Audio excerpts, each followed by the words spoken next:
কালকে ছিল শুভ রথযাত্রা। জানো, কালকের দিনে ঠিক 1 বছর আগেই আমার গোপু সোনার প্রতিষ্ঠা হয়েছিল। দেখতে দেখতে কী করে একটা বছর কেটে গেল বুঝতেই পারলাম না। 1 বছর আগে বিয়ের সময় দিদিভাই যখন আমার হাতে আমার গোপু সোনাকে তুলে দেয়, আমার ওকে দেখে আনন্দে চোখে জল চলে এসেছিল। ফার্স্ট যেদিন ওকে কোলে নিই তখন যেমন আনন্দ হচ্ছিল তেমনি খুব ভয়ও হচ্ছিল। আচ্ছা, আমি কোনো অনিয়ম করব না তো? আমি পারবো তো ভালো করে সেবা করতে আমার গোপু সোনার? তারপর থেকে মন প্রাণ দিয়ে আমি ওর সেবা করেছি। জানো, সকালে ও ঘুম থেকে ওঠার পর থেকে রাতেবেলা ও শুতে যাওয়ার আগে পর্যন্ত আমার ঘরেই থাকে।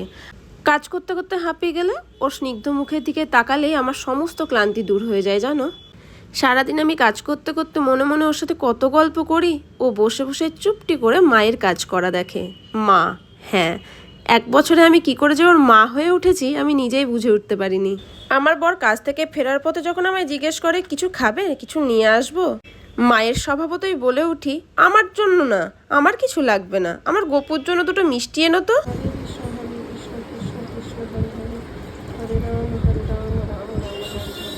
না, আমি বেশি কিছু মন্ত্র জানি না, আমি নিয়মকানুনও সেরম কিছু জানি না। শুধু মন দিয়ে আমি আমার গোপু সোনার সেবা করার চেষ্টা করি। এটা ছিল কালকে ছোট্ট করে আয়োজন। গোপু, সারা জীবন এইভাবে আমার ঘর আলো করে থেকো আর সবাইকে ভালো রেখো।